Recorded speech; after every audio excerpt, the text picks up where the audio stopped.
Yang saya hormati Bapak Ibu owner klinik, dokter penanggung jawab maupun rekan-rekan tim medis, tenaga kesehatan yang sehari-hari beraktivitas atau bekerja di klinik.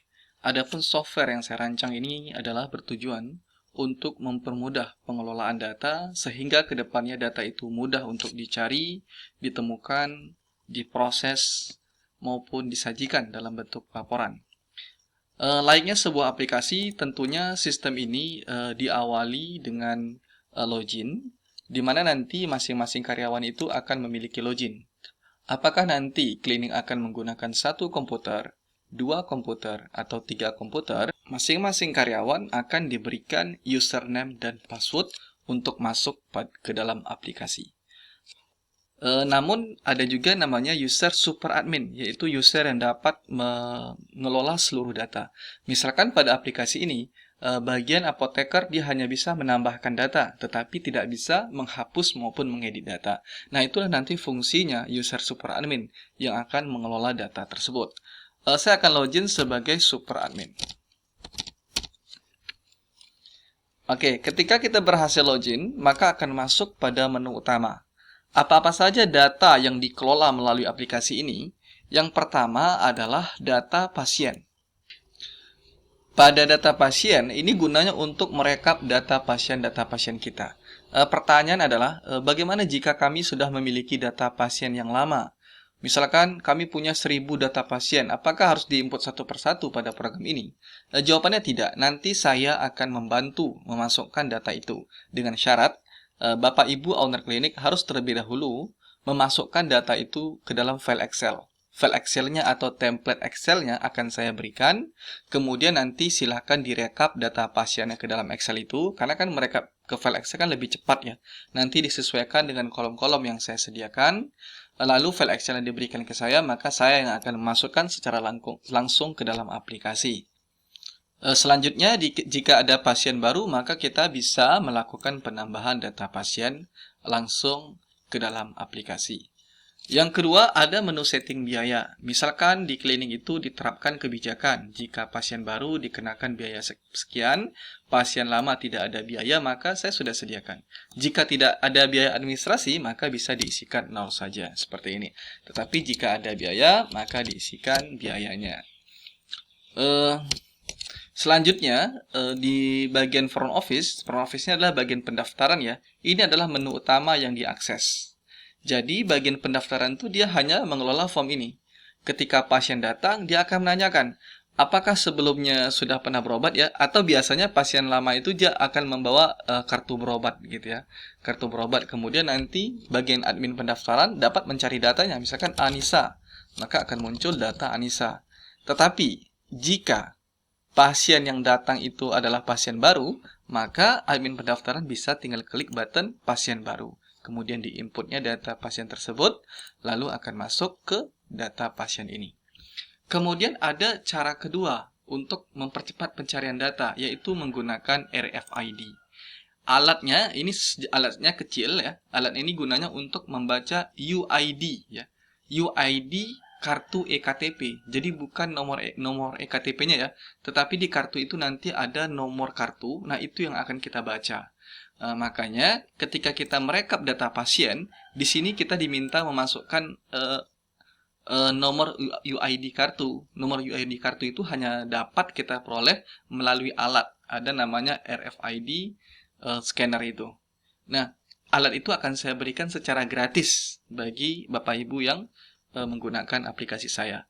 Nanti eKTP itu di-scan, maka akan muncul UID di sini, selanjutnya kita simpan.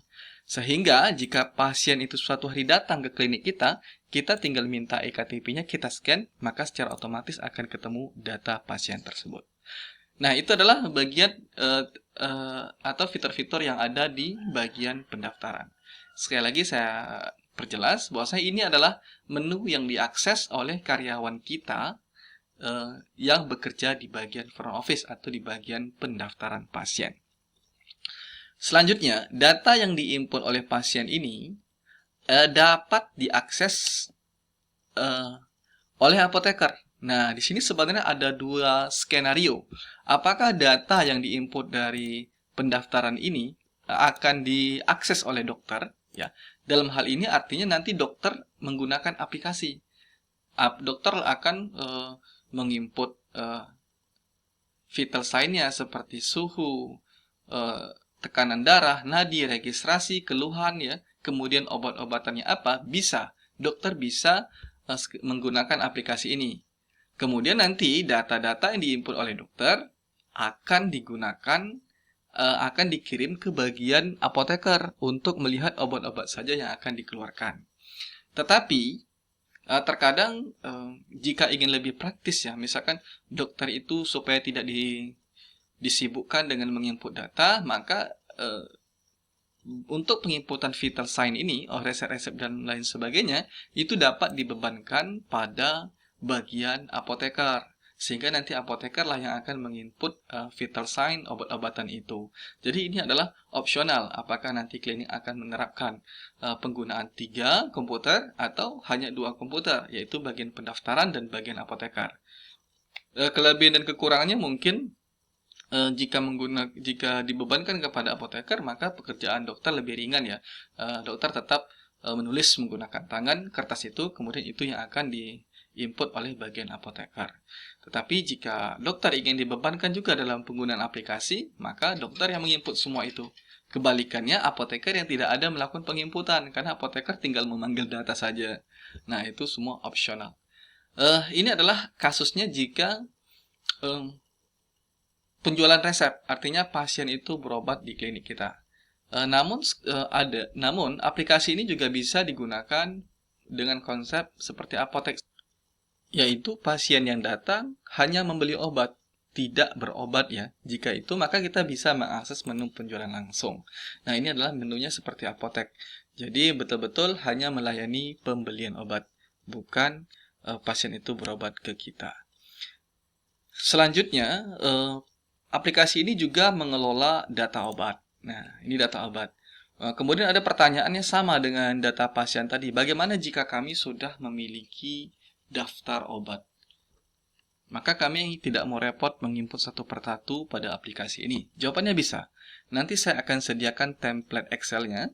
Maka nanti Bapak Ibu bisa merekap data-data obatnya ke dalam file Excel itu, lalu saya akan bantu memasukkan ke dalam aplikasi ini sehingga kita tidak perlu menginputkan data obat satu per satu. Selanjutnya juga ada beberapa data-data master lainnya seperti data jenis tindakan, ya. Ini sudah saya sediakan, tetapi nanti bisa ditambah maupun dikurangi. Artinya sudah disediakan fitur. Apakah ini mau digunakan? Kalau mau digunakan silakan, kalau mau ditambah silakan, kalau mau dihapus ataupun diedit juga bisa.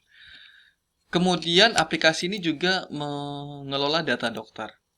Di data dokter, artinya dokter-dokter yang bekerja di klinik kita atau yang bertugas di klinik kita. Di mana nanti kita bisa menentukan atau menginput uang duduknya, kemudian tarif pemeriksaannya berapa, kemudian fee pemeriksaannya berapa, dan dokter ini akan mendapat fee itu pada atau mulai pasien ke berapa. Misalkan ada beberapa kebijakan, dokter itu memperoleh fee setelah pasien ke-6, maka kita ketik di sini 6, seperti itu. Kemudian juga ada fee tindakan.